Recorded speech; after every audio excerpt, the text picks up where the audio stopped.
Pluto, somebody said. Is that it? Pluto. Hey, thanks, Yeah, Samantha. Anna. I was inside the kitchen, minding my. Yeah, that was Yeah. my favorite. So it was around that time. That was probably around 74, 74, So you 75. heard Louisa Marks. Louisa Marks Yeah. as well, Caught You in a Lie, and mainly Yeah. Caught You in a Lie, and another lady, Ginger. Is it Ginger Rogers? Ginger something. I remember her name being Ginger. I can't remember the rest of her name. But that's the type of music I was hearing around that time. You know.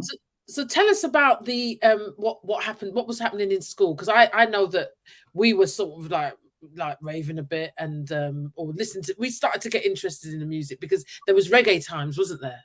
I hope you can't see them plates in the sink behind me. No, Can you see them? no, but you're moving towards them the other way. It doesn't look. Can you see the plates? Right, okay. There you go. There you go. Okay. It just looks better. It just looks. It's a better view than what before that close. You know. Okay. Yeah. Yeah. So then school. So we're moving on to 1970, around 75 now when I started secondary school. Yeah. And then it just got, and we're now talking about songs like Backyard. I wanna go. This is what I remember hearing. 15, 16, 17. Black Skin Boy. You know, Brown Sugar. So you were listening to all this. You were hearing all this. Listening all the time, mainly through parties that were coming through the wall. Sound was. And you weren't an artist yet. No. I was just very fond of that type of music, and you know, so we're talking about Janet Kay, I Do Love You. I remember we played it in school. We were playing these records in school. You know, first form, second form, third form. When I hit fourth form, Lorraine, was it? Fourth form. Fourth form was when I thought, because I remember we moved to another building because there was two buildings. So when we moved to the second building, that's when I was hearing songs like what is it? Okay, so we're hearing Louisa Marks' Time for Love. Night is the time for love. Oh God. You know, and Investigators, all those songs, and I started to feel the music. You know, I started to feel it. So I remember one day at school, I saw an ad in the paper in The Voice for it was a competition, and I said, I'm going to go into this competition, and it just said like, you know, write your own song or something like that.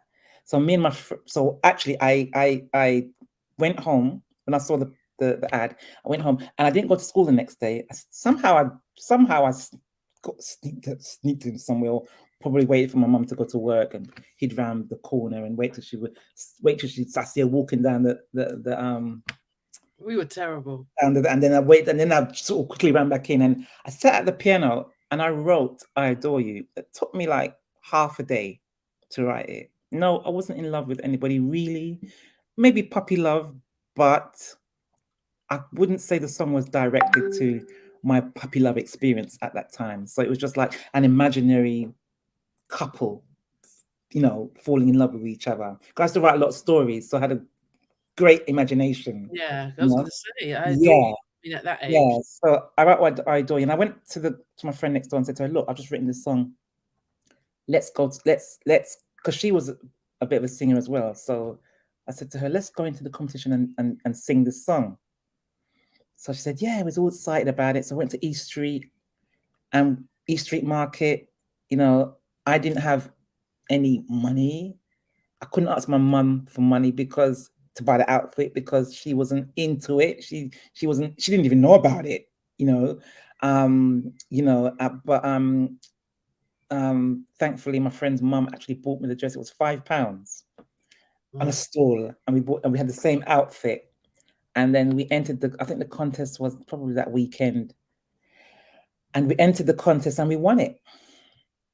Did you play music? Did you play it, or did you just sing it? No, I sang. I played the music to the guys, and they produced the track, and we just sang it. Yeah, Oh wow! And you yeah, won. and we won the competition, and the prize was to actually go in the studio and record it. I Adore You. So that's what Right. we did. So did you record it with someone else? Because I've Yeah, always recorded it with a girl. Can't remember, a neighbor. Her name was Donna. It was me. Actually, it was three of us. It was myself, Donna, and Jackie. Jackie was from school. Yeah, a school friend. So we went into the studio in New Cross. Was it New Cross? Can't remember where it was. No, it wasn't New Cross. It was somewhere that I can't remember where it was. And we recorded the song. Yeah. And that was the start of everything. We recorded, and then I just got more into writing songs. And I think 3 or 4 songs came out around that period. Just Don't Care, Put It On, and I Can't Let You Go. what you did those after that. Yeah, after I Adore You, I wrote I Can't Let You Go and Just Don't Care. You won't can't let you go. Was that one of the? So you didn't do that. So who did you? Who was doing your songs? Who was who? What studio were you It using? was a label Studio 16 in New Cross, Winston Okay, Edwards. Yeah, okay. producer called Winston Edwards. Yeah, so yeah, and yeah, so then I just continued to write, just kept writing songs, So, and mm, I mean, this was this the part where I remember you telling me that at lunchtime in school you would you'd sit at the piano and play yeah, tunes, and everybody would sort of like gather round yeah, and they loved it. That was yeah. That was the same period where I saw the contest in the paper. So before that, we were in this piano room, just writing songs and like I wouldn't leave that piano. I hardly left that piano room. I didn't even go to my lessons. I stayed in that room most of the time. And there were like queues of girls waiting to come in. It was like a session, like, because the room was so small, so it couldn't hold a lot of girls. So I remember, lunchtime when there was like period 1, period 2, that section would go to the lesson and the next session would come. You know what I mean? It was just crazy. It was just crazy. And they'd sort of crowd round and listen to me sing, play songs and sing songs. Some would be crying and say, Sandra, how do you do that? Sandra, how do you sound like that? Sandra, how do you do that? And I said, yeah, it's just this. That's just it. This is just me. So Yeah. were they looking at you as an artist at the time? Were they looking No, at I don't think so. No, they just looked at me as one of their school friends that could play the piano. Yeah. what's going on at home? Because your brothers are all they're all talented musically. Yeah. But no. Most of them were still in church. By that time, I'd rebelled, and I didn't want to go to church, so I just used to hide when it came to going to church. So I used to somehow get away with it, you know what I mean? But they were still going to church. So yeah, so they were going to church and I was going to recording studios. Okay, and because you were the Yeah. only girl, you were Yep. the only girl in the family, aren't you? Yeah, Yeah, 7 boys. yeah. Yeah. So when did it come to? Tell us about when it come to you starting to go to the clubs. Starting to get Clubs. there. Yeah, Um, partying, starting to party. I think by this time it was at the end of 4th form. Was it around? Yeah, actually it was after I Adore You. When I Adore You went to number 1, that's when we were just starting to go to raves and parties and stuff like that. And I'd hear playing in the rave. I'd hear I Adore You playing in the party, and people said, that's her singing that song, How did you feel? I just went, yeah, Oh, that's come me. on, come Oh, on. you You know heard what we it forgot? on the radio. You know what we forgot? We forgot the sound system, because the sound system Okay. was just a bit before I Adore You. I used to actually um, go to a dance and sing on the microphone. It was just before I Adore You. So all that was happening all at the same time, bouncing ball, clouds days. Those were the days when I just started to go out and rave, and we would, in the blues dance. Me and my friend would sneak out and go into a blues dance, 50 pence into a blues dance where it's all black, you can't see anything. You know Yeah, what I mean? And I'd be the sound, and I'd be the sound system girl singing, yeah, all the 15, 16, 17 songs, all the Brown Sugar songs on the sound system. That was all on the same period as competition, at school writing songs with all the girls in the room. That's all happened literally in the same year. basically. So that's what's interesting, because like you saying 15, I remember 15, 16, 17 and Brown Sugar and Mm, that, and going listening to them. So that's what I'm mm, saying, that you were living the same, that Lovers Rock, that's what's interesting about you, because mm. we're doing the same thing as many others. Yeah. And so the sneaking, did you have to sneak out at all ever? Yeah, always. We used to just, wait. Like, if, for example, if you remember Clouds, that club in Brixton, right? That was like 3 till 7, innit? It started Yeah. at 3. And so I had to wait. I would wait for my mum to go to church because it was on a Sunday, that club, yeah. And then I would get ready and walk down to Clouds and just probably get there just before it closed. I could spend maybe an hour in there before it closed because it started at 7 o'clock, closed at 7 o'clock. So that was like early days of raving as well. That was all part of the early days of raving, going to Clouds and then sneaking out, putting the pillows in the bed to make it look like someone's in it, climbing over the wall, jumping down. You did that? Put a pillow in the bed to make it look like someone's in it? Yeah, I Done planned. that bit? I planned that good, I had a good plan. I said, right, I'm gonna wait till this. Wow. I wait till this time. By this time, that should be happening. That, yeah, man. I just went in and just formed the. Well, I don't know. When I think of that, it just makes me laugh. Form the shape in the bed, and because I know my mum would be coming to check if I'm in there. Open Yeah. up the window, and then I'd even make a plan with my neighbor. Look, I'm coming this time. Open your window so I can go through your window. I can go through your house to go down and leave. And she'd say, yeah, leave the window open. And I'd just sneak out, and times. And there's one time even when my parents caught me, there was a party just a couple of doors away. They probably came into the room and realized I wasn't there, put on their coats over their pajamas and dressing gowns, came down with a belt. And all I saw was these two people coming into the room. I just saw their shadows and I knew it was them. And I thought, oh my God. And they saw me. And as they turned around to glance at me, I ducked and tried to run underneath my dad's arm. And he just grabbed at me. And I just dashed that door and lifted the belt. I just dashed You had that the belt? Yeah, this belt, yeah. How old were you then, though? I must have been around just probably 14. Oh my God. Yeah, because I was telling them that I was at a party up the road and it was in the basement and it was dark. It wasn't exactly a blues, but it was in the basement. It was dark. And my mum walked in and she just grabbed my arm and I just happily walked out. I didn't make a fuss. I just let her lead me out. I just said something afterwards, but I didn't. I just didn't want. I was embarrassed. It was embarrassing. And like I was saying to them earlier, the worst thing that could have happened was there was a lot of times when people on the mic, they would say it was someone like Misty, your mum's outside. Can you leave, please? Your mum's waiting for you outside. That was the worst thing that could happen. But it never happened to me. But it happened to others. Yeah, it was so into this Lovers Rock that it was Mm. So, but when you was with this success of I Adore You and it being played on the radio, I mean, what were your parents saying? Well, at first they obviously they didn't agree with it, but then when it went to #1, they changed their minds. They thought, oh well, that's my daughter's record actually playing on the radio. They started to appreciate what I was doing, and they sort of like, started to support me around that time. Yeah. So it was eventually they did give in. Yeah, they gave in. They liked it then. Yeah. And so it was acceptable that you went to studios and yeah. So how did it all move on to get to where you are today, Sandra Cross? Well, so it moved on. I had took a break during my career.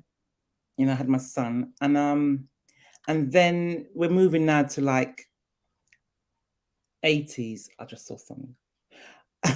We're moving now towards the early 80s. So we're talking about Carol Thompson, I'm So Sorry, Sidonians, Goodbye My Love. We're talking about Carol Thompson's absolutely brilliant album, Hopelessly in Love. I knew every track. I knew every word to every track on the album. That album was my sort of Bible. Which one? Hopelessly in Love.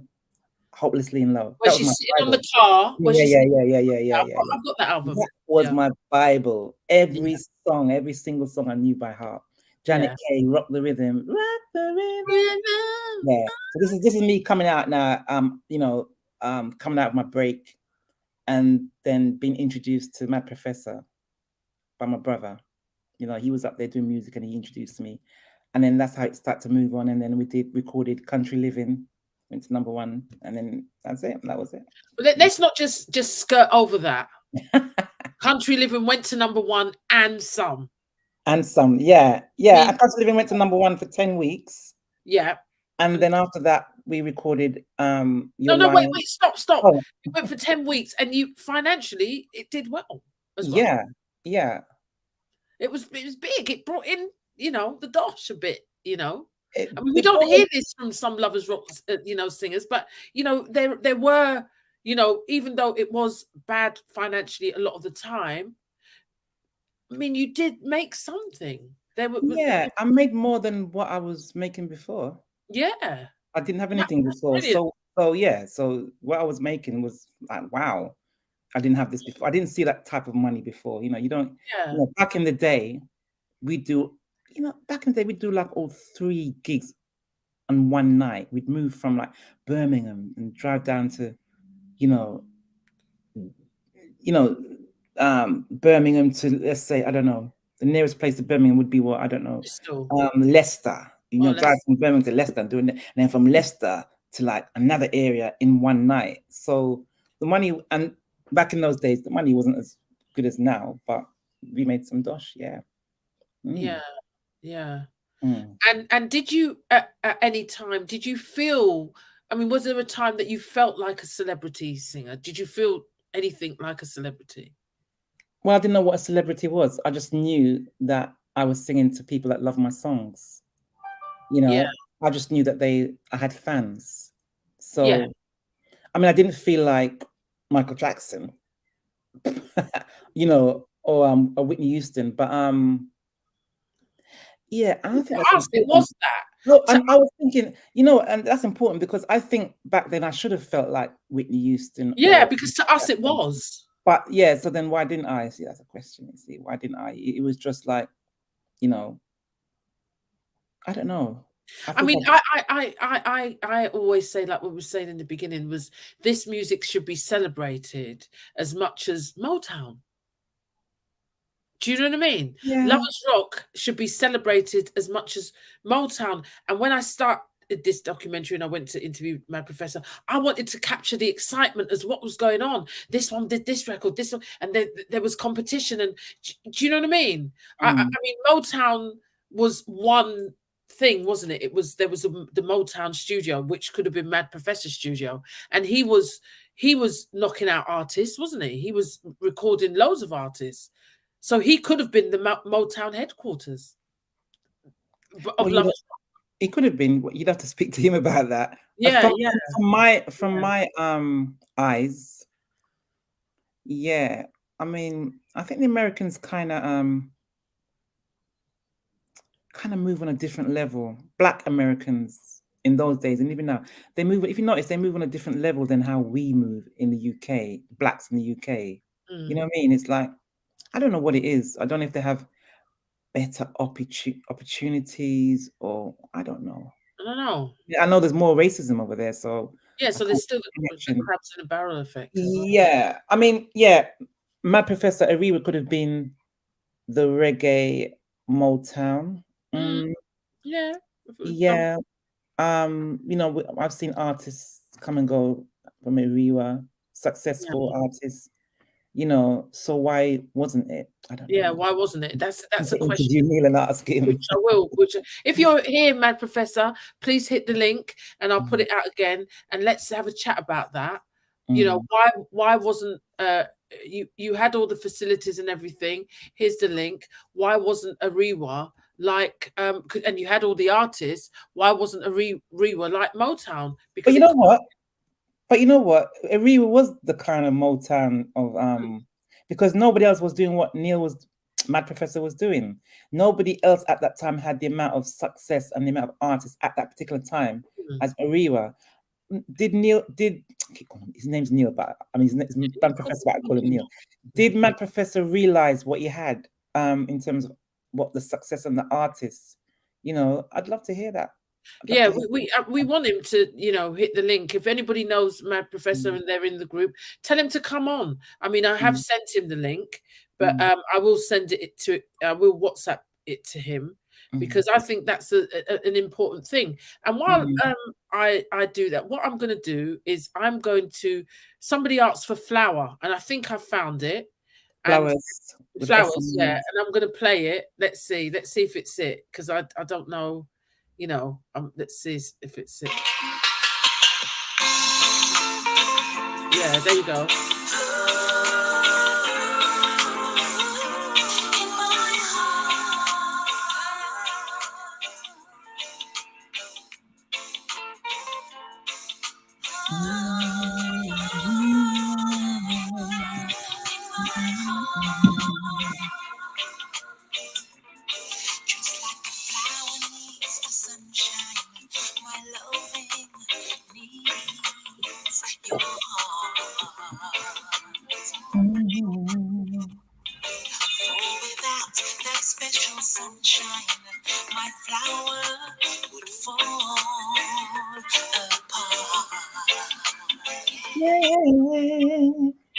This is exactly how I need you. I love you, I just know I could never let you go. Your love is like a flower that blooms in my heart. Yeah. Your love is like a flower that blooms in my heart. Yes. We must never part. Look at the way we love. Look at the chemistry. You and me. You see the love we have shifts and changes and rearranges, but we were meant to be. This is exactly how I need you. Just like the flowers need the rain. Without your love, I'd go insane. Your love is like a flower that blooms in my heart. Your love is like a flower, that blooms in my heart.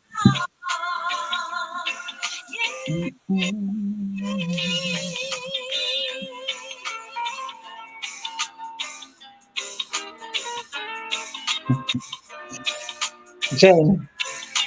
Shush, you're not muted. You're not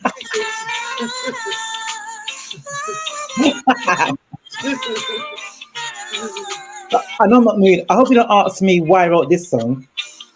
Yeah. Well, I think, yeah. I remember when you wrote this song. You remember when I wrote this song? Silly, wasn't I? Yeah.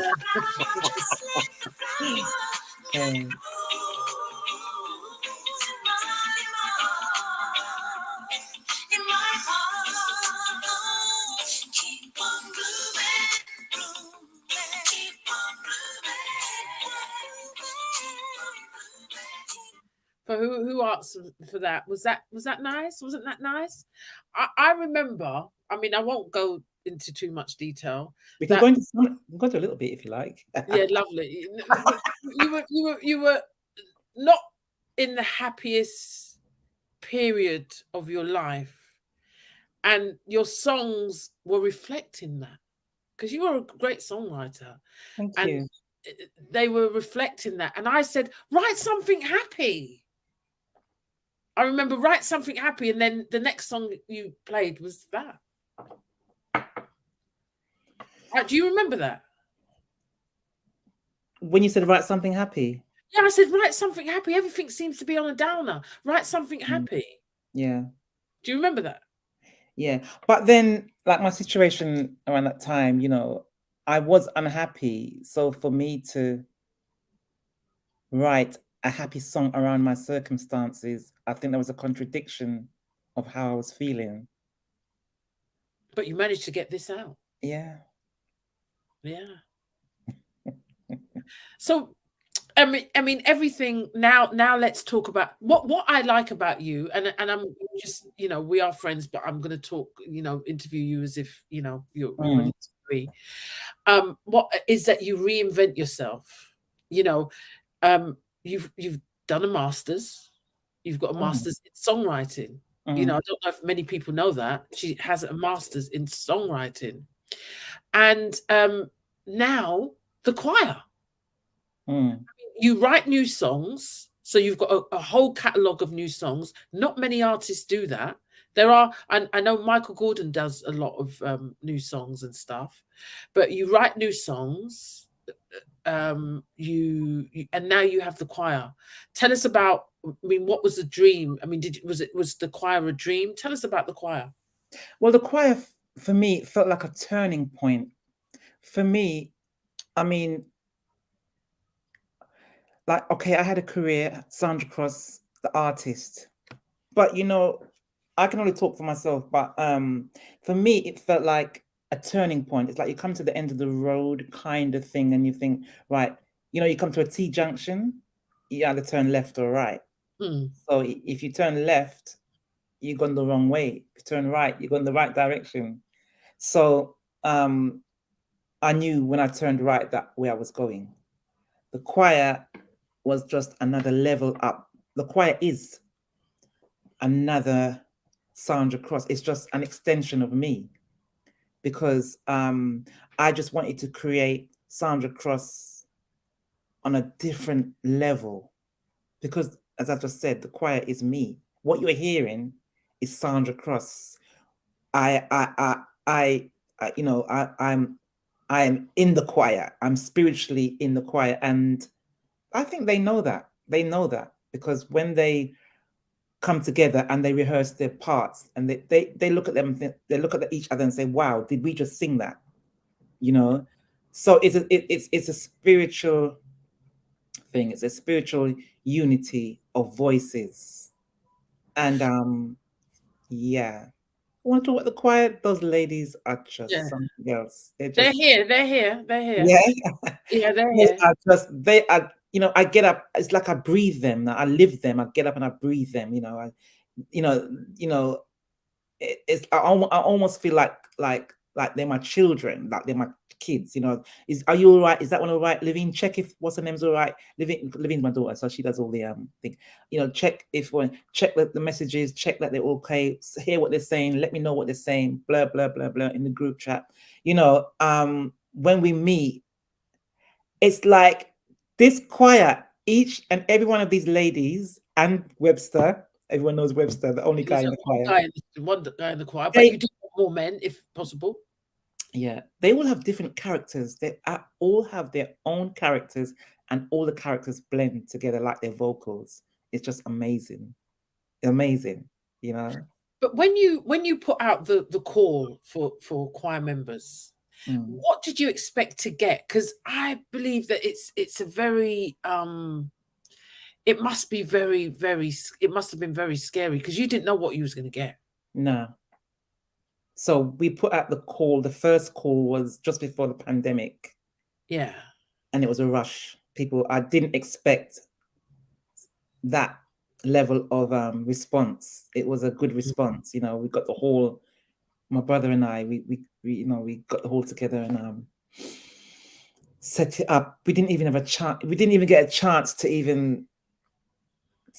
We didn't get a chance to even ripen before that pandemic came and knocked it right out. It was a couple of weeks before a couple of weeks after we started it. We just had to let it go.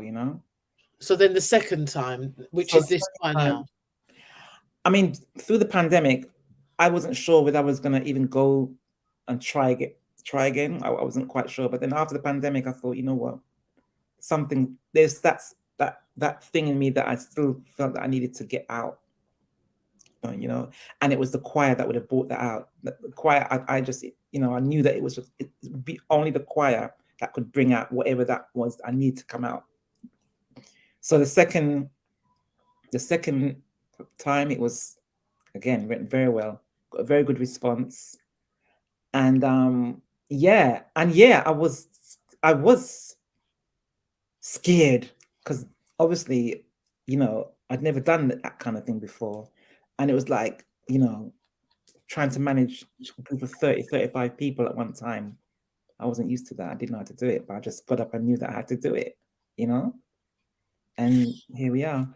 Yeah, and because I think people think a choir is not just, you know, giving people a tune and getting them to learn it. There's different harmonies, different bits. You've got two sets of two different highs, I think. Is it Well, high one, high two, or something like that? okay, so normal choirs, because this is not a normal choir. Normal choirs, probably from what I've seen and heard, you know, I don't know how they do their rehearsals, but I just know that I've just heard that, you know, there's probably two parts. Sing any old song, you sing that part, you sing that part. Maybe there might be three parts. The most important thing is in this whole thing is that it's not about singing a song. You see, my choir is not about singing an Elton John song or singing a Aretha Franklin song or a Adele song in two parts because you're bored at home. That's not my choir. See, my choir is actually examining a song, one of my songs, tearing it apart and putting it back together like a puzzle. You know, those who know harmonies will know what I'm talking about. You know, when we say we have two high sections, we have a high section and there's two sections within the high section. They people that know jazz and know music know what I'm talking about. You know, you don't find that in normal choirs where you find a choir will say, well, there's a high section, we're going to have two, even three sections within that section. We're talking about piano, we're talking about chords. And my choir is a choir of voices, vocals, chords. They're actually vocals. They're like their vocals are like a piano chords. Yeah. So if you imagine jazz chords or imagine chords, that is my choir. And I didn't want, because I've written so many songs over the years. I'm thinking, well, why should I go and sing an Adele song? Why should my choir sing an Adele song or Elton John or whatever? Why can't I just sing my songs? You know? Yeah. And not just that, it's more, I mean, let's face it, most of the choir members were or are fans of Lovers Rock and Sandra Cross. And from what I've observed as well, and I've heard them talk, it's more than a choir. What does that mean? It's more than just more than a choir. Yeah. I didn't even know what that meant until I started working with these ladies. I can't even explain it. It's like one day of the week where we rush to get out to come together, you know, and we blend so well, not just in singing, but in forming relationships. So we have so much in common, you know. We chat, we talk, you know, we care about each other, you know. It's just like, where did that come from? You know, it's not easy to get a group of ladies together and for everyone to naturally get on without pretending. And these ladies, you know, it's not, as I've said, it's not just singing, it's them can really say, I never see this, people like these. They love dancing, they love eating, they just love to socialize in this bubble. So we've just drawn everything together. Yeah, we've drawn everything, we pulled out everything that's positive about us and put it together in a bubble. And that's what Sandra Cross Choir is. It's not just singing, it's actually, you know, everything else that you can think of that women would love to do at this stage in their lives, you know, instead of sitting at home watching TV, you know.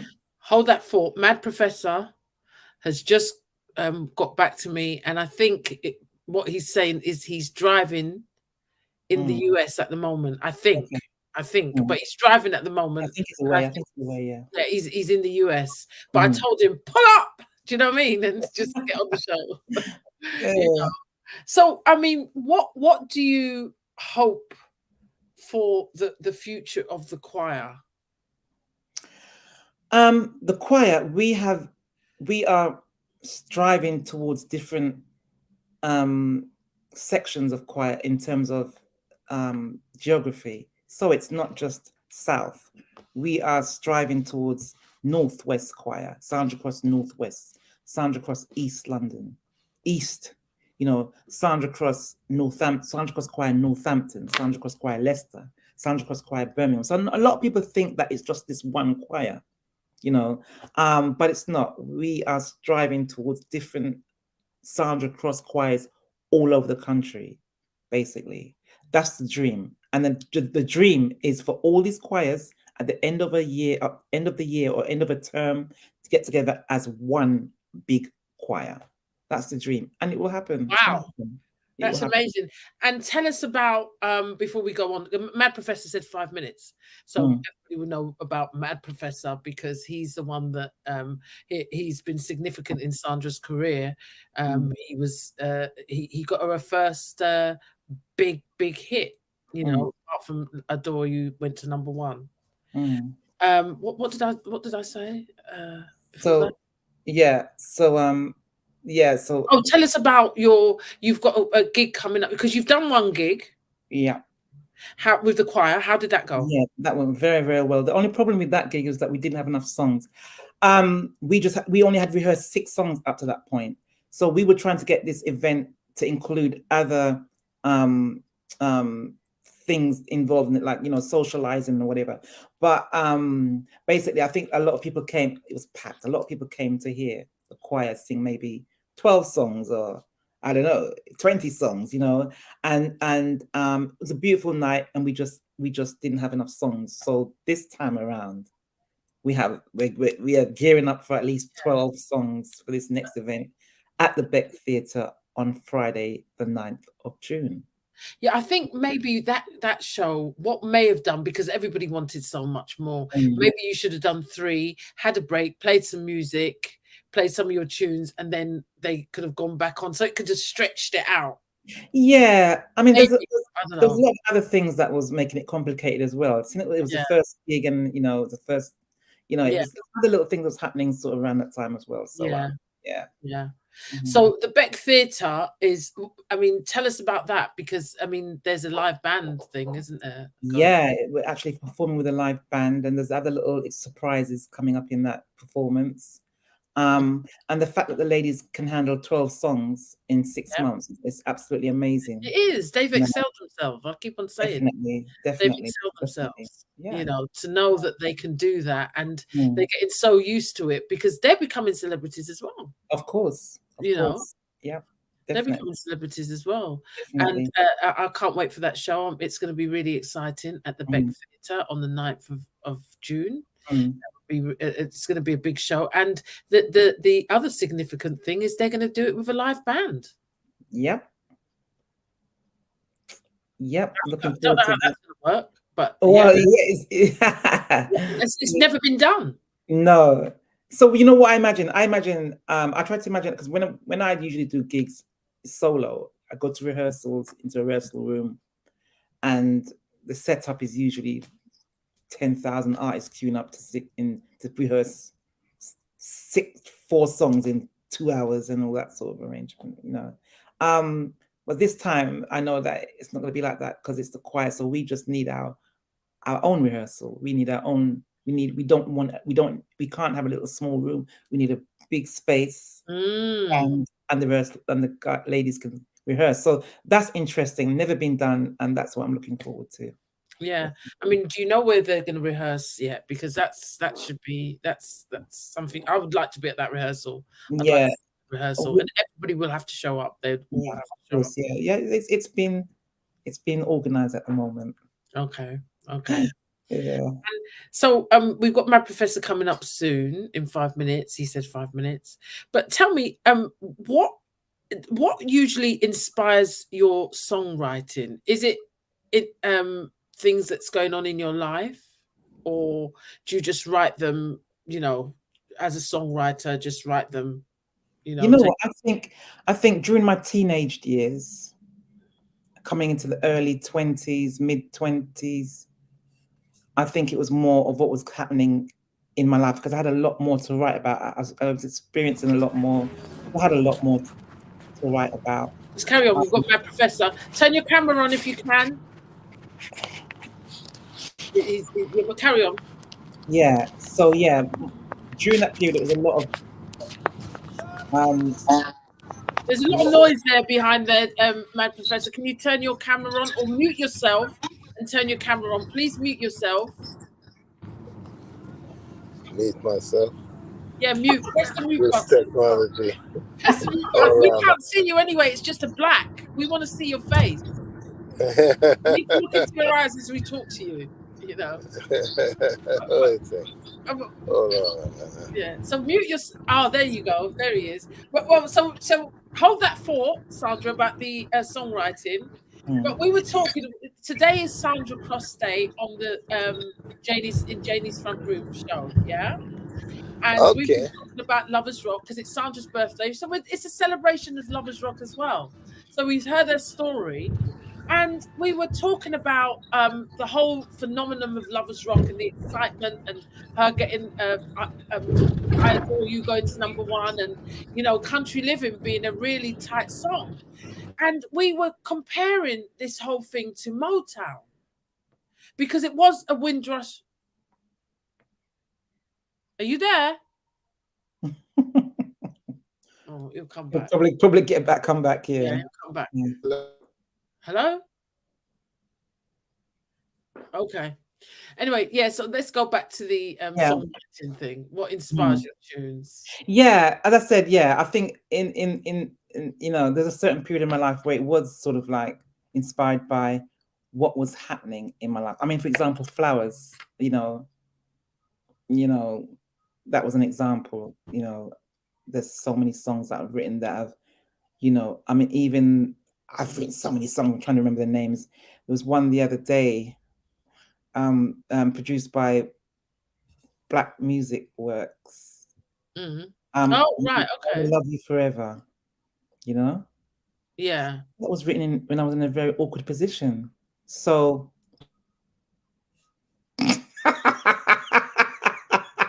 What? Yeah, I was just thinking about it. Yeah. So a lot of my songs were written was inspired by real life experiences, definitely. Yeah. And tell me, what if you was to say from back in the day, if you would have to choose your favorite Lovers Rock song or artist, what was that? My favorite Lovers Rock song.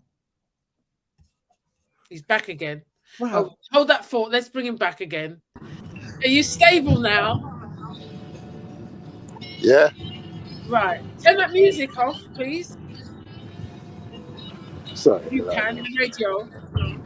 Yeah. Did you say you're in America? Yeah, in Minneapolis. Oh, okay. Well, we were talking about the Lovers, we're celebrating Sandra's birthday and celebrating Lovers Rock. It's a celebration of Lovers Rock. And we talked and we was looking, at America and Motown. And the question was, why wasn't Ariwa Motown? Because you had all the credentials for it. You had the setup for it. Why wasn't it the Motown of Lovers Rock? Well, I think it still might be, because I don't think anyone did it quite as well as we did for so long. But you got to remember, 1960s, black people in America selling records to white people was was a phenomenon idea, and it was a unique thing.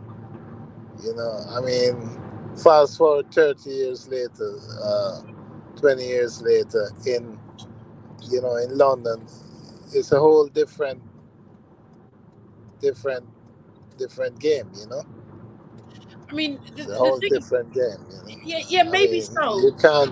you can't duplicate a situation with like that's 20 years later, Well, it could be and expect similar. the same results.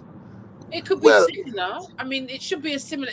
Your place should have been literally the think tank of the whole lovers rock movement. But it was. it still is. Was It it It still still was. is? is. Yeah. I don't know if you could name me another company who did half as much as we did. Mm. You know, could you? Yeah. No, I don't know any others really. I mean, Right, the right, right, Ariwa right, right. There you label. are. I'm Yeah, just yeah. thinking of It's the quite. labels back in the day.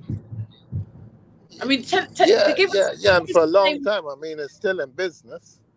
It's Yeah, still it's in still in business. It's business. not finished yet. You know, but the whole landscape of the independent record business has changed. The media has changed. Years ago, you were selling 7-inch records in a Yeah, yeah, in a high amount of quality. We've been through various periods where vinyl wasn't worth anything after a while. We had Mm. cassettes, we had mm, CDs.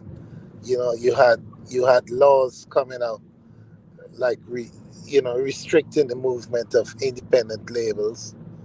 They turn full circle, and coming back with a 360-degree deal. When like 20 years ago it was illegal to have such deals. You couldn't become the record company and the publisher and the agent. It was totally illegal. So, Mm. obviously you have to respond accordingly. We don't make the laws. We're only there to work within the laws. And you could either work within the laws or you get out of business. And that's what's happened. Mm. Independent labels went through a hard time where the label was accused of being very unfair to artists until you end up with no labels. I mean, if it was so lucrative, why didn't we end up with more record labels? but would you say that you were ever unfair? I mean, just because. Well, in my books, no. I mean, in my books, as far as I'm concerned, I have to do what I have to do because the company's got to stay in business. The company first. I mean, if we could all live off the company, that's fine. But you don't get a case of company and other artists living off of one artist. The company, and if you look at how companies are run in England, you have to be in business, and every year you got to do accounts, and every year you've got to pay taxes. Yeah, You yeah. don't do that, and you're out of business. You know, you Hmm. you can't pay musicians, you can't pay artists, you can't do anything. You you've got to be in the business has got to be profitable. I mean, people say all this, but I mean, the biggest, a lot of the Motown artists, they weren't making big bucks really anyway, were they? I mean, the biggest ones that came out of it were people like Smokey Robinson, um, the Jacksons, but some of the other artists weren't making big bucks, were they? Or am I wrong in that? No, no, it's never been lucrative for most artists. I mean, you mentioned Smokey Robinson, but a lot of Smokey's income has come from songwriting. That's been a Yeah, very, it's which been is a very, very Sandra. successful, Yeah, very successful songwriter. yeah. But Back in the day, they you know, weren't I, making Motown was nothing really. They weren't making big bucks at all, were they? back in Well, the day. everybody started Yeah. small. I mean, you start small and you grow. Nothing in this world that end up big started big, unless Mm. unless you're some major conglomerate. You know, I mean, even the likes of Sony started small. And then you grow accordingly as you go on. I mean, should we be celebrating Lovers Rock? Should we be celebrating Lovers Rock as a phenomenon, a Windrush phenomenon? Well, I don't know. I think what we should be doing is pressuring pressuring the legal radios to make the facility available to get airplay, to get Yeah. decent play. That that is what we should be doing. Yeah. Before we do that, there's nothing to celebrate.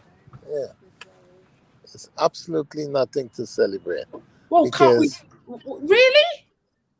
no, because we haven't scratched the surface. Yeah, thank you.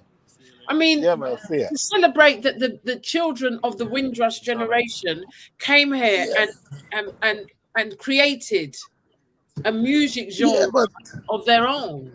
I mean, isn't yeah, that but something? my dear, who who in the world of national music knows about that genre? You still have a problem because you look at all the festivals in town, in the UK, whether Reading Festival or Glastonbury, all those festivals.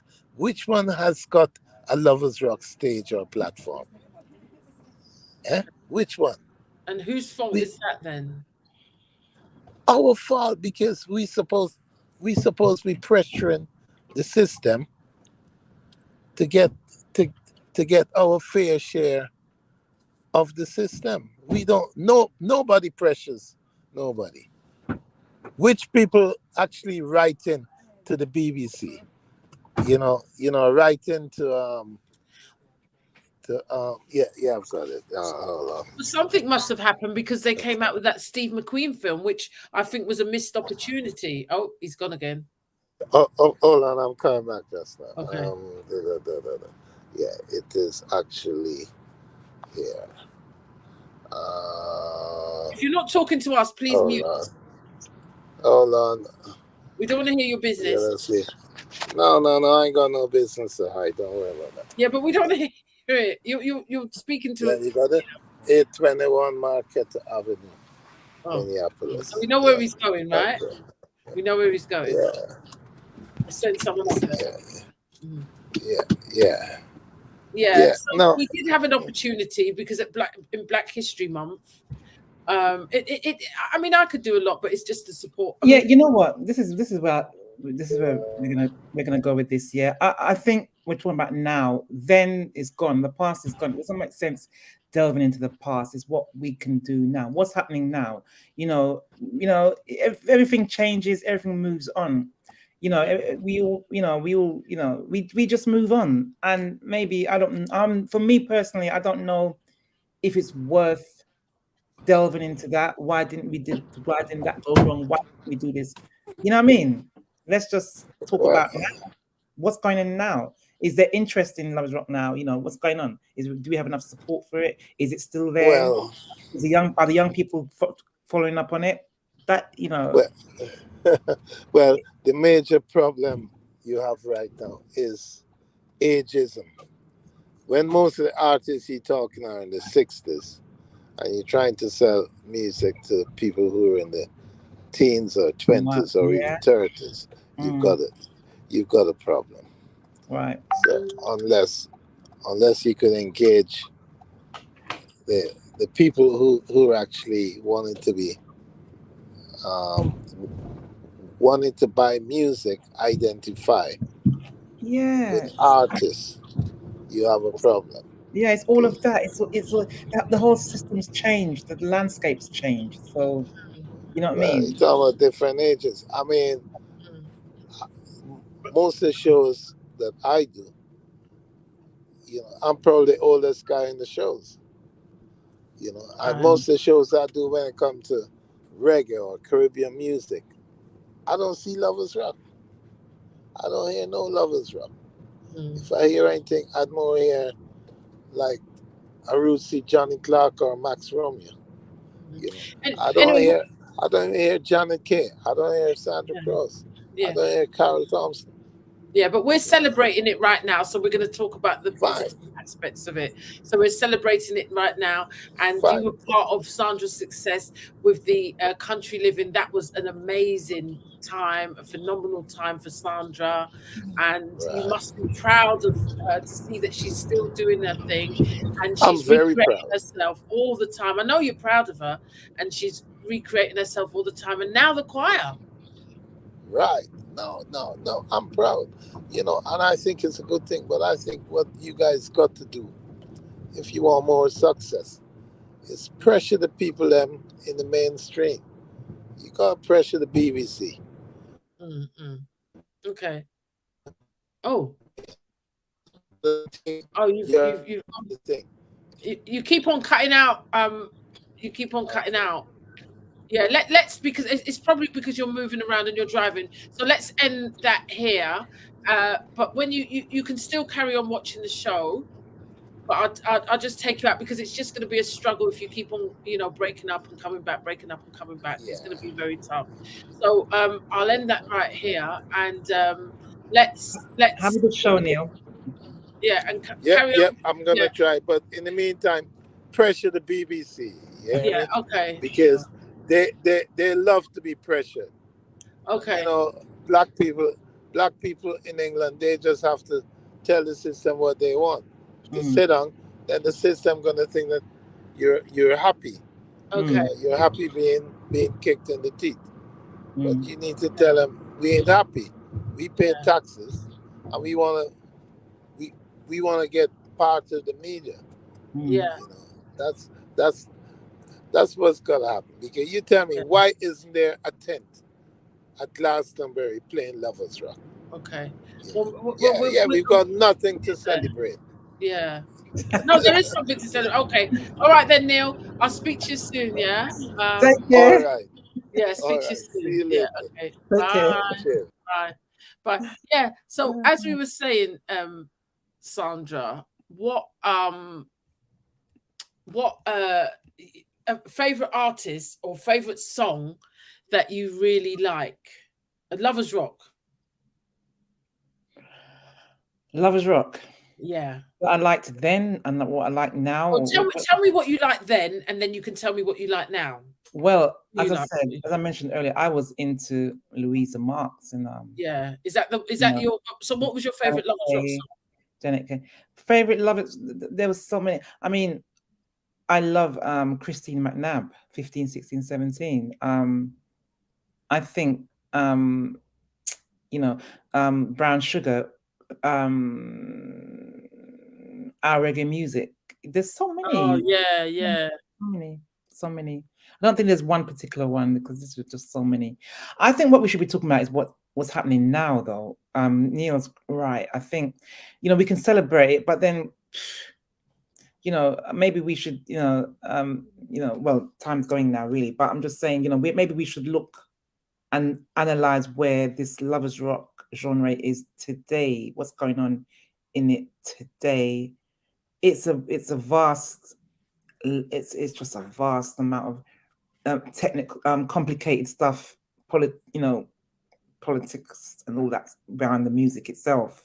Mm, So that's got a lot to do with it. That's got a lot to do with it. That's why I said to you, this is what I'm going to say to you. That's why I, as an artist, came to the T junction. All Neil was saying is correct. I saw that. I see that. Some artists don't see that. Some artists think that getting up and every day singing back in the day, that was a good memory, blah, blah, blah. That is not going to do anything. That's just like, getting up every day and eating porridge. mm, You know what I mean? So what is happening now? I think artists nowadays, we can always celebrate Lovers Rock, yeah, but I think that serious artists needs to think about where they're going to go from now. What talent recognize their talent and put it to use. That's what I think. Very, very important. Recognize their talent, and as you said,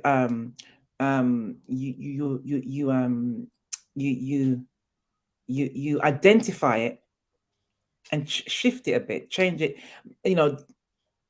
create it or create something that is going along with the lines of what's happening in the industry today. Young people, social media. That is where, for Lovers Rock to be heard internationally, we have to be dealing with what's going on now, with all the changes. There's no record shops. There's no charts. No, you look at Spotify pays 10 pence to the artist and all that. There's a lot of politics involved. So it's every genre's suffering that though. Yeah. Suffering that would be, it must be the same for them. Yeah. It must be the same for Adele. I mean, her salary must. But she ain't gonna notice it, because I mean, it's like saying, you don't have any eggs to fry, but you've got 10 million eggs in your cupboard that can last you for the next 30 years. So you're not bothered. The difference. The difference. I think a good film would sort of like highlight the whole story and make. Yeah, that's what I'm talking about. I'm talking about different measures of making sense of maybe getting this thing noticed. I mean, a good Lovers Rock film, and I'd say that a true Lovers Rock film with inverted commas, the real Lovers Rock, the real story. Yeah, I don't want to go there, but I'm just saying the true story of Lovers Rock. That's what we need. The real story. We want people that have experienced, artists that have experienced Lovers Rock and know it, to be pushing that. You know what I mean? Yeah, somebody's written a comment. Lovers Rock target audience has changed a lot. We were quite romantics back in the day, but the youngsters take on romance, love, are different to ours. Okay, that is, yeah, they are a bit different. Their romance, the way they look at romance is a bit different, isn't it? Yeah. But I'm going to drop the link again if anybody wants to come up and greet Sandra, wish her a happy birthday, because it's still her birthday. The whole week's her birthday. As I said, she spent time we both were there at Lorraine's dear mum's funeral, and she sang for her on her birthday. And I reminded Lorraine that just over 10 years ago, you sang at my mum's funeral as well. So I do understand exactly where she's coming from. I can really understand her. But we were saying, so if the link's dropped, if you want to just hit that link, if you want to come up. Time's going, so we ain't got. Hit that link. Which 15, 16, and 17 song did you like? It's all I'm gonna, because Christine remind me, her raspy voice reminds me of Louisa Mark. So it's the one, it's over and done. And this is how she sings. And the heartache, Christine McNabb. Okay. And the heartache lives on inside. Watch the vibrato. That is real singers. Okay. We're talking about real Lovers Rock singers that can still sing today. Sing inverted commas. Yeah. You know what I'm saying? Yeah. Oh, and who is the one you're clinging to? That's what we're talking about. Real Lovers Rock singers. What's that called again? Emotions. Emotions, yeah. Emotions, yeah. We're talking about, when you wake up in the morning. Nobody had to teach Janet to sing that song. Nobody. Natural. Yeah. She did have it. You don't hear those much now. No, Carol Thompson. You don't hear those much now. In love. Nobody taught her to sing that. Oh God, that's feelings. That's natural talent. Natural. Yeah, definitely. You know what I mean? Definitely. So yeah, that's definitely my inspiration as well. Let's listen to 15, 16, 17. Yeah. It's over and done. Yeah. Heartache lives on inside. Yeah. Oh, Beautiful. who's the one you're clinging to instead of me tonight?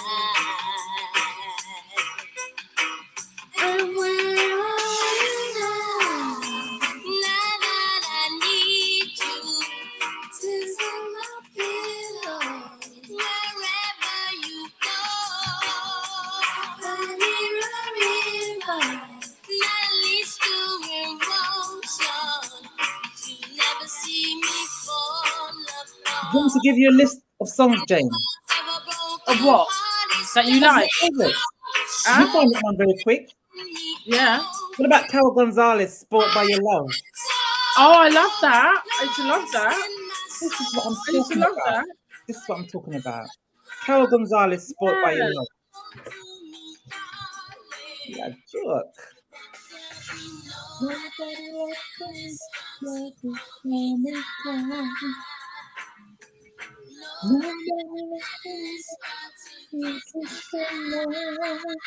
You playing on the laptop thing?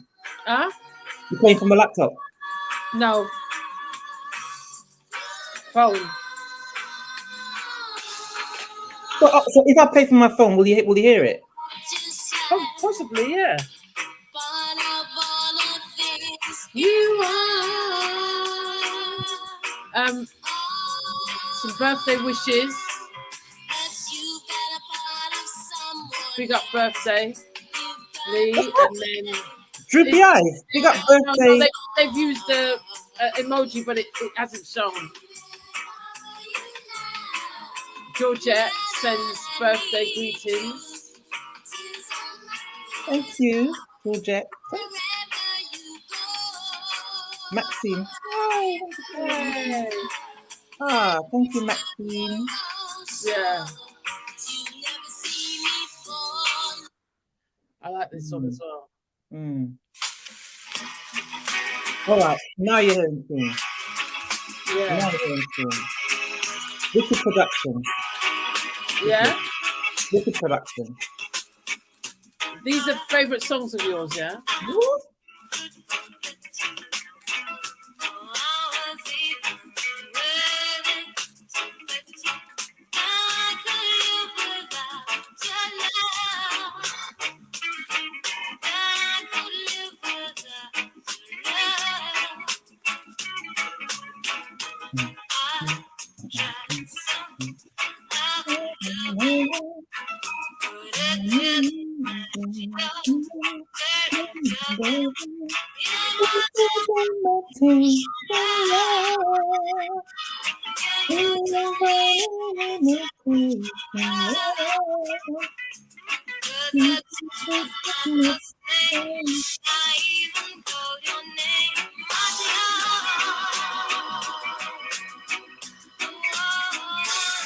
Yeah. So yeah, Jane.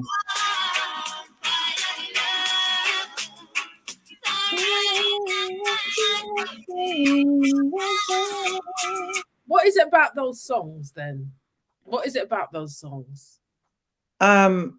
It just aligned with what was happening in our lives at the time. That all, you know, it just kind of it's like a story. It's like a storybook. It just supported each chapter of our life. Every chapter was a different song. You know, for me, this one was you know, like I can tell you the year that would have been 1980. This would have been around the New Crossfire kind of time, you know, when I first heard that song. Yeah, you know, it's every lovers rock song back in that day had a meaning to everybody, not just myself, to everybody. You know, yeah. And Maxine Fearon saying that those were the days when you went out and raved until you see the milkman on your way home. Oh boy. And you just contemplated what beating you were going to get or what. Yeah. Well, it wasn't beating in them days. It was just the stress. And not only that, some people, well, the younger ones would look at that and say, "What's a milkman?" Yeah, true, You true. know, Yeah. milkman, it's shit, man. Yeah. I mean, I just think. I mean, I would always look at Lovers Rock as a phenomenon, time, a special time. I just think that Lovers Rock was, it was. I mean, I'm proud that genre was created by young Black people of the Windrush generation. I mean, how would you describe Lovers Rock to an American? That's a hard one. That's a hard one. That's a hard one. It's just it's exactly by its title, music of love, music for love. Mm. You I know. usually say reggae love songs, Mm, to them, because yeah. they understand reggae, they understand love, Mm, and they love it. They love the beat, and mm, I mean, like I was saying earlier on before you came on, a lot of the songs I heard the Lovers Rock version before I heard the American version. yeah. So when I heard the American version, it was like, oh, wow, you Mm, know. But you lot were taking. That's what I'm saying. I mean, anything that hits America usually hits here. So I think that we were looking at the American music. Our parents mm. were playing the stylistics, and we I were. think I think the Jamaicans more looked at the American music than the UK. Lovers Rock wasn't. I don't think Lovers Rock. I could be wrong. Mm. For me, I didn't need to hear. No, that's not true because yeah, I used to listen to a lot of stylistics and but I'm not sure if that influenced UK Lovers Rock. Maybe it did. Maybe I don't know. That's another argument. But as you're right, as you said, we heard the Jamaican versions of American music before we heard the American versions of it. Yeah, Why? You know, UK artists, we write our songs.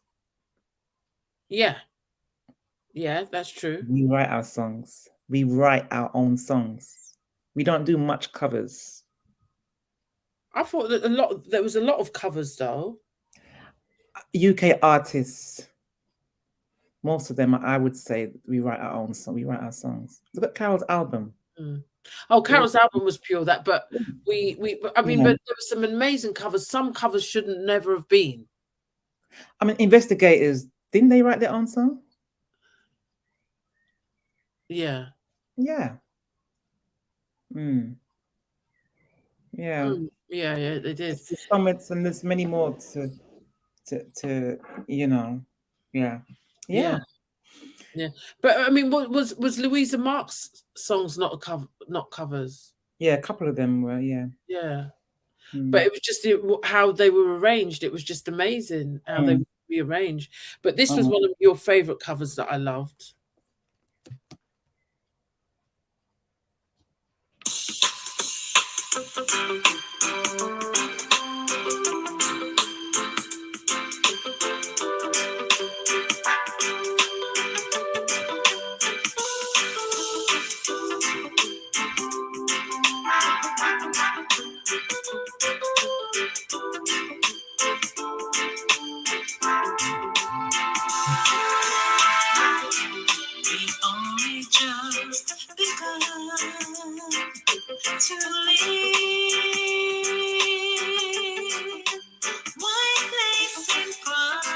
Yeah.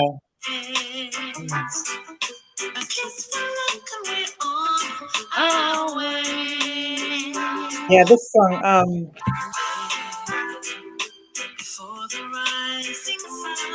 played the piano on this. The piano? No, I didn't. Come up if anybody wants to come up. The link is dropped. Feel free to come up and have a chat. Come and feel what it's like to be up here.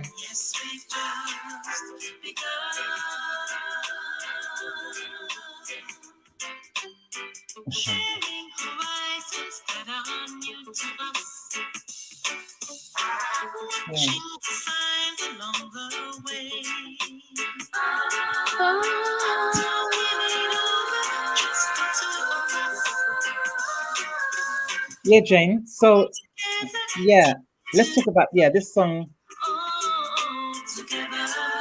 This song was can you hear me? Yeah. Yeah, this song um played in when I was in Barbados. I'm sure I was on the keyboard. I was on the piano on this one. Was this one that I was on the piano? Was it? I can't remember, but yeah. I So think you that's said, if I remember rightly, Jermaine was on the piano. no. I can't remember. Such a long while ago. Can't remember. Because you have passed that on to your children, haven't you? Yeah. Yeah. Yep. No. Yep. Yeah. You So know, singing mhm, and musical instruments and mhm, stuff. Yeah, mhm, yeah, yeah.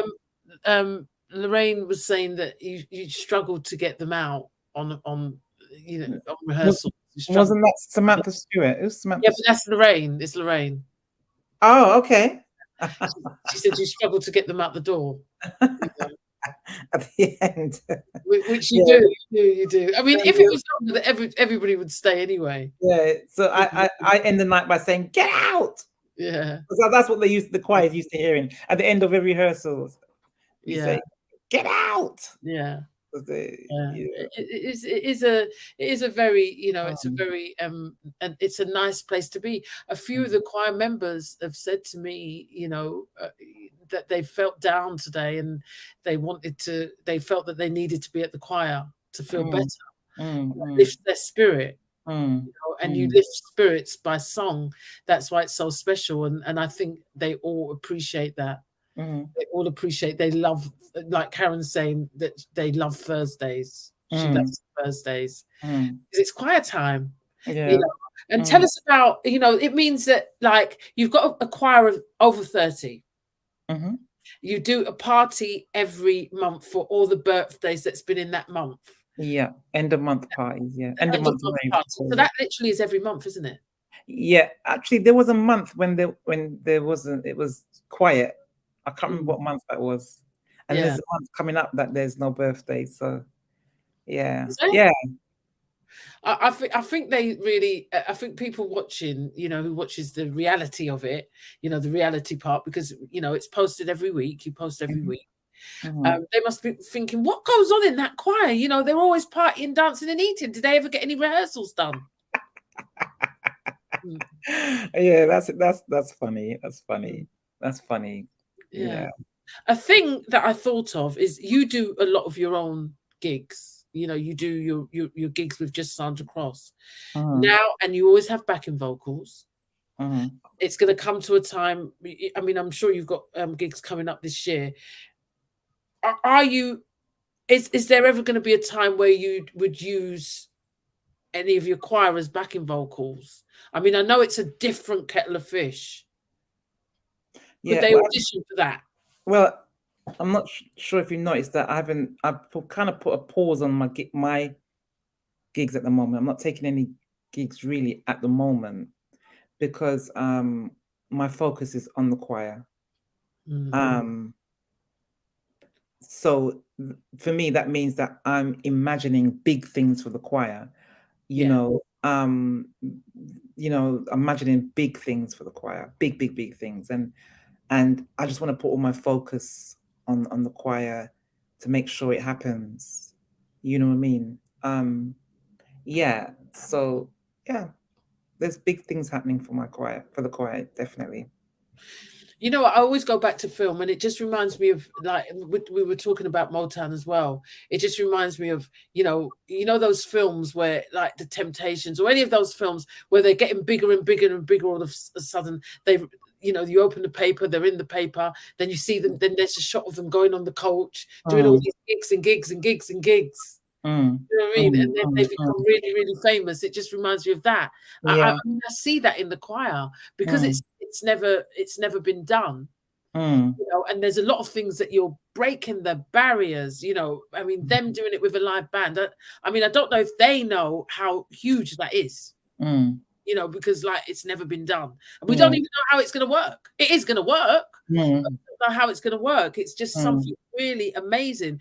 But I know that they will handle it Definitely. because they've Definitely. excelled themselves already. Definitely. Yeah, it's just fantastic. But I think you've done some hard work. And does anybody want to come up? I'm going to drop the link one more time for anybody who would like to come up. You don't need to be in the chat. You don't need to sit there. You can come up and have a chat here. Talk about any artists who are out there, DJs. Come up and wish Sandra a happy birthday, or come up and talk about Lovers Rock. The links out there. So Levine, I noticed that she can sing. She grabbed the mic off you the other day, as we all saw. What is going on with her? Because your whole family, I think, even cousins and just a musical family. It's like the Jacksons. Yeah, I mean, I think the difference with the Jacksons and my family is that the Jacksons I reckon they were a bit more hungry for it. You know what I mean? I think everyone's lives are different, especially in this day and age. Everyone has different lives. So Levine's not hungry enough. She needs to be hungry for it. And likewise, my other two as well. They've just got their lives. They've got other priorities. But yeah, they have the musical talent, definitely. Yeah. And will you be singing with Levine at all? Will she be singing? Will niece be your grandchild be singing, or is there anything coming up? Or is that we'll just? See. We'll just let's just wait and see what happens. Yeah, we'll see. Somebody says, Empress Music said that the SCC need to reach Hackney, Islington regions. It will, wouldn't it? You did say that was one of the regions that you're going to hit in the London choir. I mean, how are you going to coordinate all this? I mean, it's going to be a lot. You're going to be running from area to area, aren't you? Yeah, the logistics have already been thought about and planned, so it will work definitely. Whether it's east, west, south, or north, there are enough days in the week for it to happen. So that's cool. Right, some quick fire questions. Would you ever go on to Britain's Got Talent with the choir? Oh, look, Gorilla Man's there. Great concept and needed. I see the SCC setting a new expansion and renaissance of Lovers Rock genre, e.g. choir, docus, big up, Una, good, nice, pretty self. Okay. That's Ashley. Oh, okay. Nice. Yeah, come up, Ashley, if you want. The link's here. You can come up and say hello, say happy birthday to Sandra if you would like to. It was her birthday when you saw her at the funeral. That was her birthday, Yeah, would you ever take the choir on Britain's Got Talent?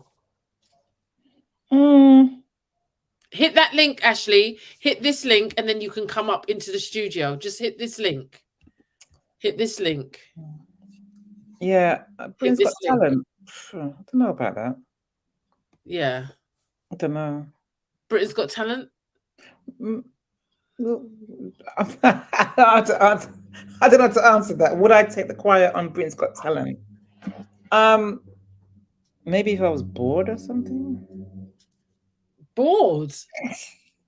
Maybe if I was looking for something to do, but I've got so much things to do. I think it's about time, really. Do I have the time to go and do that?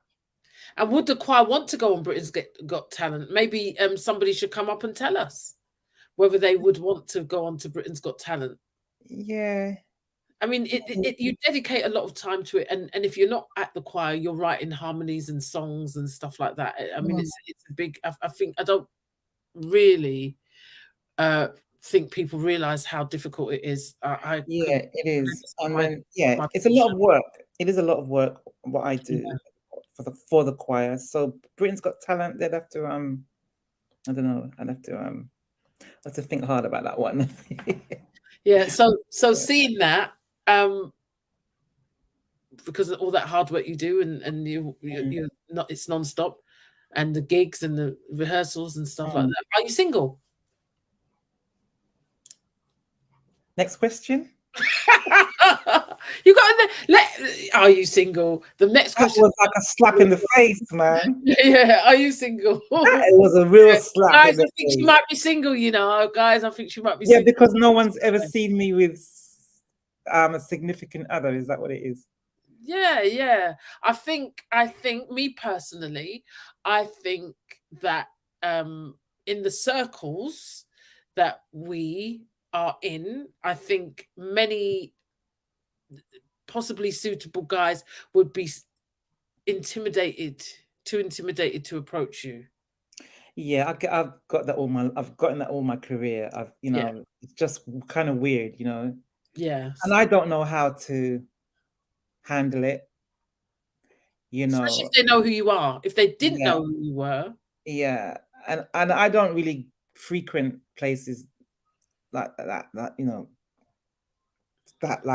don't go to a lot of. I don't go out a lot, so that could be, you know, um, next thing. But yeah, it's difficult. It's difficult being in the position that I am, and yeah, you're right. You're right. It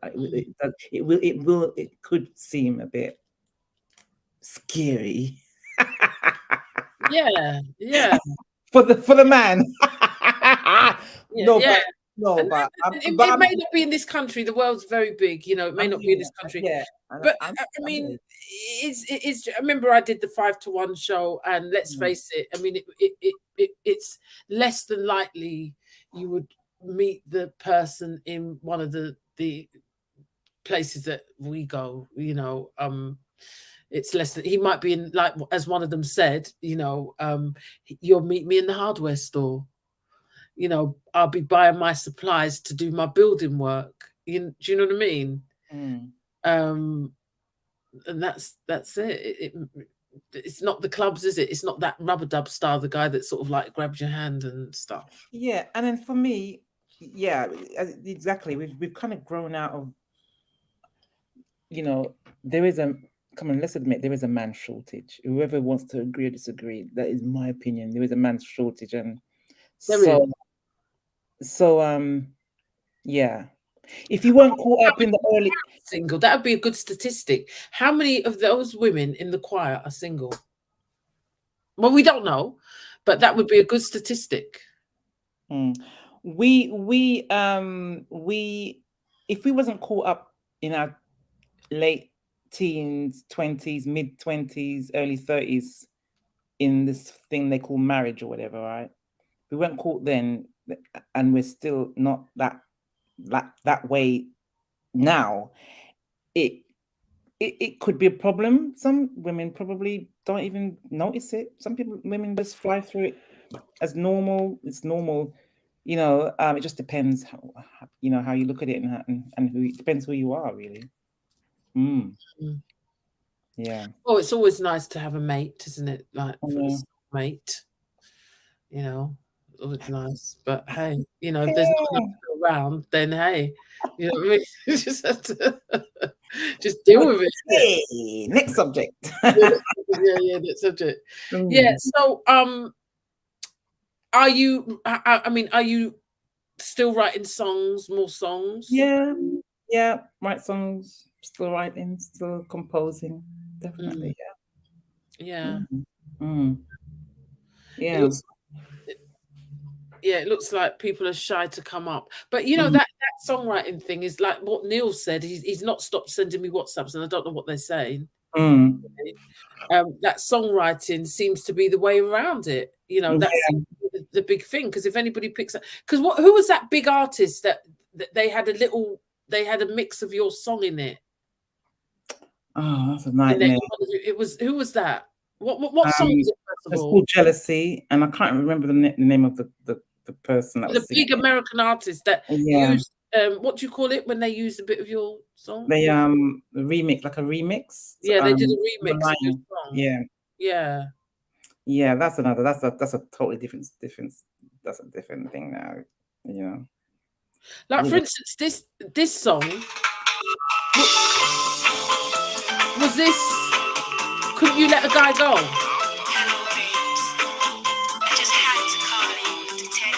It wasn't about It wasn't about, from what I remember, it wasn't about a guy. I mean, it wasn't based on my personal experience. It was a story in my head. Yeah.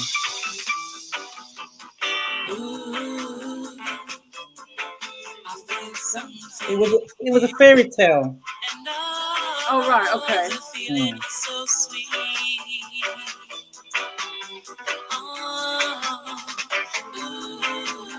Right now, I can see what the future holds. It's so hard to believe. So you said like 15, 16, 17, and Christine McNabb was one of your favorite songs then, and some of the songs that we know from Janet Kay, and you knew Carol Thompson's album like a Bible. I think I did as well. Mm. I think I knew every single song, the words to every single song, what comes next. I could have done a quiz and you could have said, well, which one is the fourth one on the album? And I probably would have been able to tell you. You know, I still see the plaits and the beads and the, you know, on the thing.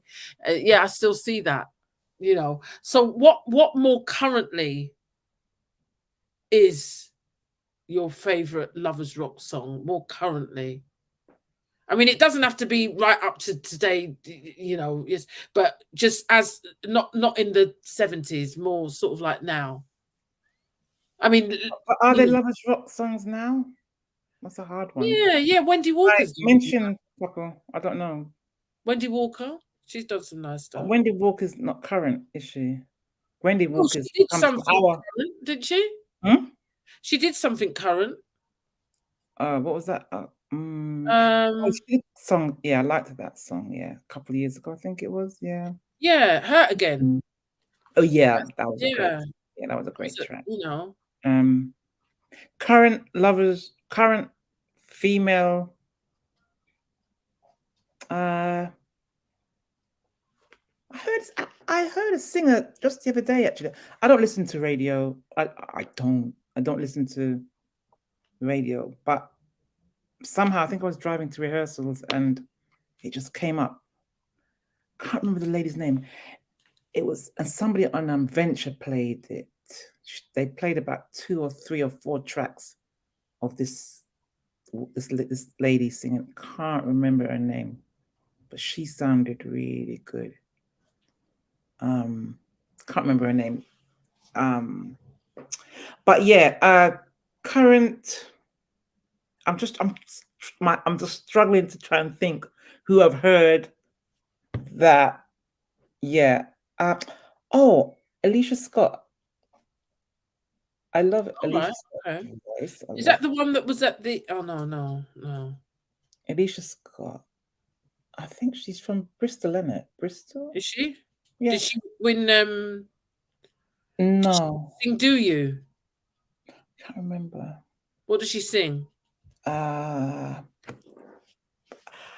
can't remember the song, but I can't remember. What does she look like? That's a harsh question. I don't know. Because I've got. Alicia Scott. All right, unless I tell you who else. I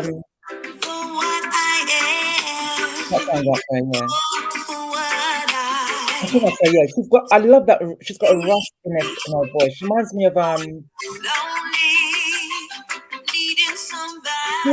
of Louisa Marks. Yeah. Oh, she doesn't remind me of Louisa Marks. Not she. To me, her voice sounds more of not a reggae voice. Yeah, but I love the way she.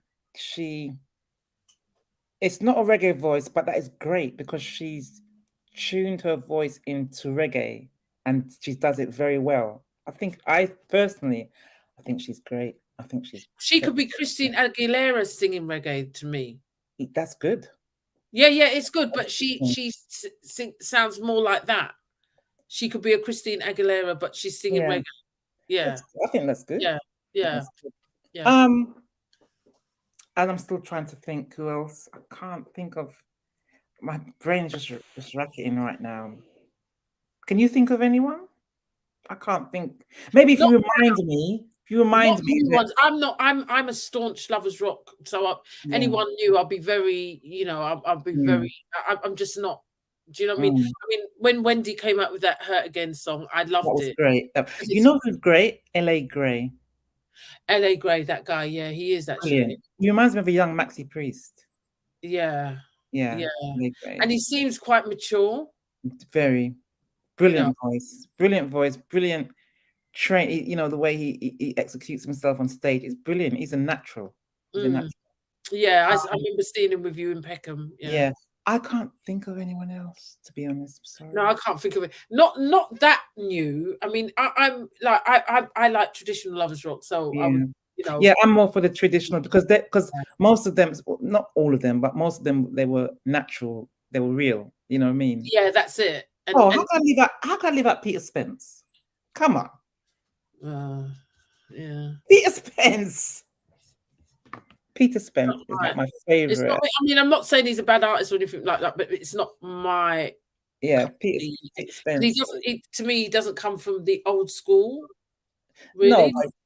but he's got it. He's still got it. Peter Spence definitely Yeah. has. Um, He's a good performer. He's brilliant. definitely a He's a brilliant brilliant. performer. Yeah, he's But brilliant. like I said, I will go back to traditional Lovers Rock. Mm. And do you know what? It seems. Do you think there's more in Lovers Rock? Do you think there's more women than men? What now? No, before Of course. it was more of a women's thing, Yeah. wasn't it? Yeah, but it was when I say it was a women's thing, it was like anybody could have sung it though. Anybody could have sang Lovers Rock back in the day because I personally think it was more about the production than the voice and the vocals. I think it was more about the production of Lovers Rock more so than the voice. Because Yeah, anybody could have went and sung it and got a number one. Anybody, all of and us were. because Yeah, you find that even me. now. Yeah. You find that now it's been filtered out. Now it's like the true, who are the real singers, and you can see what's been filtered out. You can see what's happening now, that who are the real singers, because the real singers can still sing. You know what I mean? But the ones that just wanted to sing for the fashion, Yeah, maybe they don't really want to continue singing again. I'm not sure. I don't know. I could be wrong. Could be wrong. the song that was phenomenal for us, and I just remember it being played, and everybody, wanted to sing it on stage and stuff like that at school. Was this?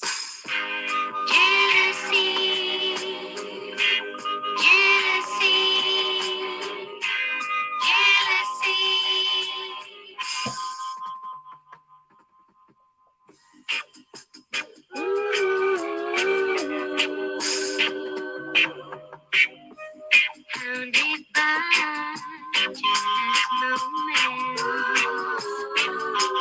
some foolish words got in my way.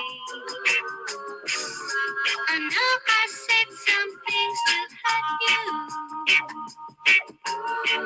things that only a jealous woman could say. Don't let this moment erase the love we shared all these years. Oh, please forgive your jealous lover. Let me make it up to you, my dear. Oh, it wasn't me, it was jealousy that made me turn my back on you. Yeah, jealousy. Yeah, No, jealousy. that was That was wicked. crazy. That was And we crazy. say, and the thing about it, I would say it's a Windrush phenomenon, Mm, but she was white. I didn't know she was white. mm. Neither did I. You know she was white. Yeah, Mm, I didn't know she mm, was white. She was white. mm. I Great. would love to speak to her. I would love to speak to her. If you see this, TT Ross, come, give us a call. We'd Brilliant. love to speak to you. Love to know what was going on with her around that time, because she wasn't showing herself. I don't think she was doing PAs. Mm, I don't think she was doing PAs. She recorded that record, mm, and that was it. mm, sure, I yeah. mean, I think Karen didn't know she. Yeah, see, look, Karen didn't know that. Mm, A mm, lot of people don't know that even up to today that she was mm, white. You know, so we're saying like a Windrush phenomenon. That's what I'm saying. There were white people that was enjoying this music as well as performing it. Yeah. You know, so it's really a great thing. So unless anybody wants to come up, if anybody wants to come up, I think we unless they do, we'll end the show. If you want to come up now. It's your last call. Come and say happy birthday to Sandra, or just have a chat. Just hit that link. And if not, we will end the show. It's been a really lovely time. And I know even though the audience weren't as wide as what I thought it would be, there will be people watching on the replay. And, you know, giving their comments, and that's what happened with the other ones. They were just, the numbers were just going up and up and up and up. So, you know, that's a good thing because it's a new channel. But yeah, I think Sandra, you've I say that the choir have excelled themselves, and you've over excelled yourself as well. You know, you are a legend. You know, people use that word very loosely when they talk about legends. You know, oh, this, you know, they just use that word loosely. And you are a legend, and you probably don't know it. And that's the thing. That's the thing about you. You don't know your worth when it comes to who you are, what you've done for music. You've been part of a generation that has just, you know, that really needs to be commended. I mean, Janet Kay just got an MBE. That fantastic. Yeah, that's brilliant. You know, that's brilliant for her. That is a brilliant, you know, thing for her. And I'm sure her and her family are really proud. And everybody who's a fan are really proud of her doing that. You know, receiving that. You know, that's for her contribution to reggae music. Of course, you know, definitely. I think that's great. So that just shows, if you know, it's up there with the MBEs, and her contribution to music was Lovers Rock. You must realize that you have done something brilliant as well. Do you know what I mean? You've done something brilliant. I mean, she's gone up there and got that, and brilliant for her. That is so. Janet Kay, you know, listen to your songs, love your music. But then again, you got to think you had more number ones. You had more number ones. And that's not to take away from Janet. I'm just saying that you should realize who you are in this as well. You should realize who you are in this whole thing. Because I know that you're a humble person. You're a very humble person, and you don't, you know, take enough credit, which I think you should, definitely. Thank you. Yeah. And the choir themselves. I mean, like, you always got inquiries for that South London choir. And if anybody is watching this and they want to join the Sandra Cross choir, wherever you are, just give us a call. Sandra, what are the details if they do want to join the choir? Yeah, well, the best way would be to go onto the website sandracrosschoir.com and send an inquiry, and we'll get back to them as soon as possible. Yeah. And as you say, you're open to you're opening other branches in London. Yeah, so we're just waiting for. We have people interested in different areas, but we need a certain amount before we can start. So we're just waiting for the last few. For example, Northwest London, we're waiting for just a little bit more so we can actually start. That's looking like it's starting in September now, basically. Yeah. So that would be there'll be choirs all over London. We're choiring up the UK. Do you know what I mean? So there'll be choirs all over the place. Definitely. That's the vision. Yeah, that's it. There's somebody here that says, can you see it? I used to rub up to Country Living. Oh, right. Okay. Yeah. Rub up to Country Living. I'm sure all of your songs, and also your songs are known for baby makers. Yeah. Some of the kids which will be told. I mean, and I'm sort of like thinking, you've got who's in your choir that's got Desna is in your choir, and she's her daughter's in the choir. I think that might be around the right age. You know what I mean? I wonder what you know. Come on, Desna, spill the beans. Was it a Sandra Cross song that helped you? You know. You know, that's what they call them, baby makers. So, you know, there's a certain age of child that probably was made to a Lovers Rock song or a Sandra Cross song, back in the day. But, yeah, that's another thing that's great. You've got Desna and you've got Shamu in the choir, and their mother and daughter, both brilliant. Definitely. Both brilliant. And I was saying to Desna, how does your daughter know the songs? Do you know what I mean? How does she know the songs? And she was saying that when she, she'll be playing them on Sunday while she's cooking, doing a Sunday dinner. So her daughter grew up listening to them. She was the one that was raving to them, and her daughter grew up listening to them. So and that's amazing. I just think that's amazing to have a daughter and a child in one choir. Yeah, it is amazing. Cousins, and then the cousins, and then the that is amazing. That is amazing. Yeah, it's amazing. Yeah. Yes, at Spinks. Why don't you join? Spinks, who used to do the rubbing up to the choir. Men in your somebody's asked, do you need more men in your yes, and yes. You answer that, Sandra. He's asked. Definitely. I mean, Webster's, bless him, he's just about hanging on in there. But yeah, of course we need more men. We'd love to have more men in the choir. Definitely. We need some altos, definitely. Yeah. So if you're a man, Spinks, and you've got your friends that want to join the choir, come. Join the choir. You'll be well welcome there. There's lots of ladies, but you leave them alone. You leave them alone. But you can come and join the choir. Yeah. Yes, you can. Yeah. The other thing is, and you don't need to tell me who, are there going to be any soloists out of this choir? Well, we are watching and training. We're actually launching a new section of the choir called what's it called? Diva, which stands for. Okay, what does Diva stand for? Developing your harmonic. Yeah. It's what was the DJ? Your harmonic. Discovering your vocal harmonic, something like that, vocal ability. Discovering your harmonic vocal ability, which stands for Diva. Yeah. What we do with this Diva, we actually train. We are going to be training our members to sing in the choir.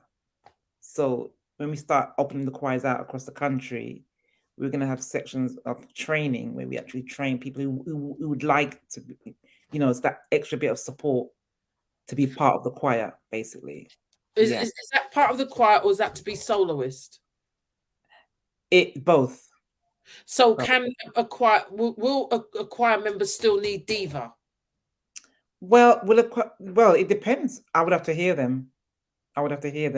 And make a just hear them, not like an audition kind of hear them, but just because I can hear when someone needs help or someone needs advice when it comes to vocals, especially harmonies. I mean, we're not talking about training to be a singer. We're talking about training to hear music, training to hear it. You know what I mean? So but does that mean that will there be any soloists coming out of it? I mean, do you give them the opportunity to become a soloist?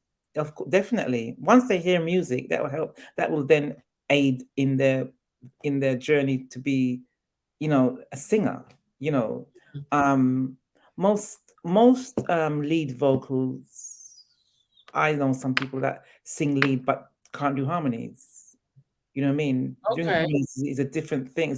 For me, my opinion, it's different. It's two different sections, two different understanding of music.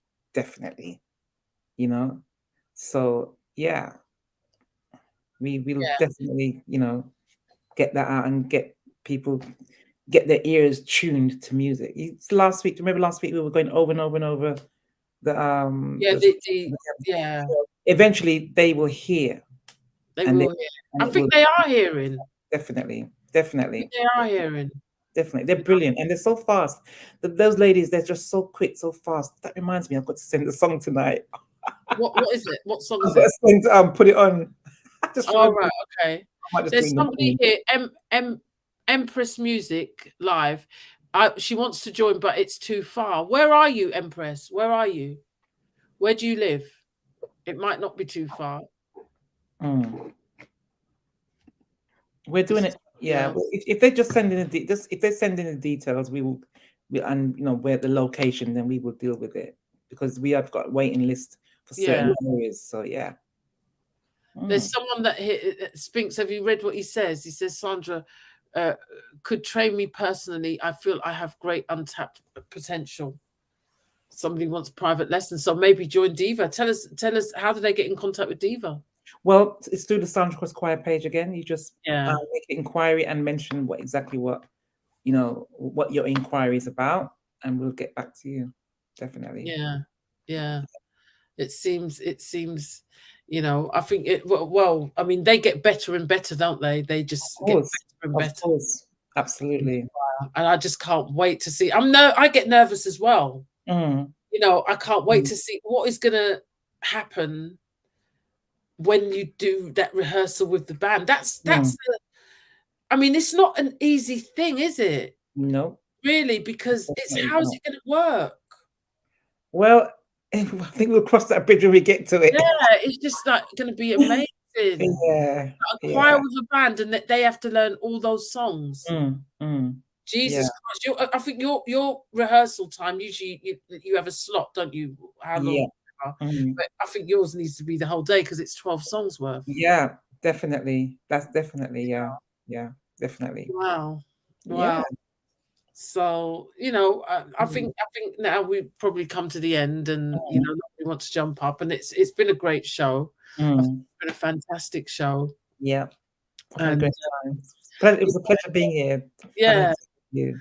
And everybody subscribe to the channel. Just hit the subscribe button and the notification bell, just so that you'll be made aware when there's another show coming up, because I try to do them every other week.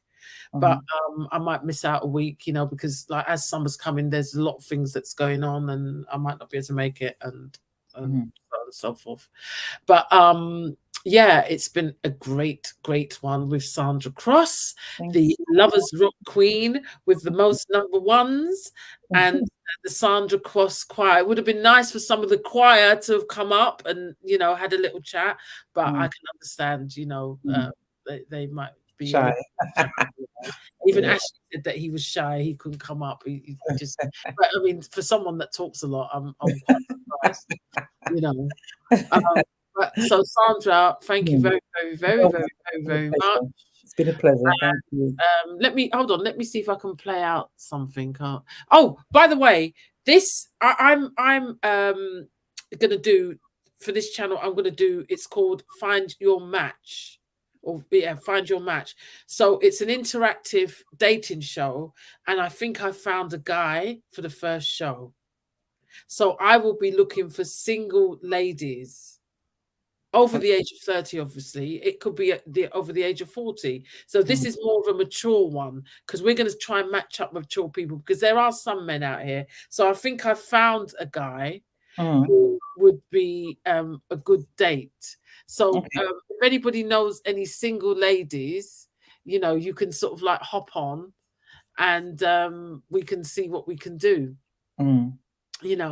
So with that, so my outro, I'm saying that because my outro has Find Your Match on it. So with that, I'll say goodbye. Thank you for having me, Jane. Yes, and it's a pleasure having you, Sandra, anytime. I know you're going to always be in the chat, so yeah, let's in the background listening, and maybe the choir will be up the next time. Maybe we can have the choir up. That'd be good. That's a good idea, actually. Yeah, definitely. Yeah. Okay. So see you later. Be good to each other. Bye. Bye.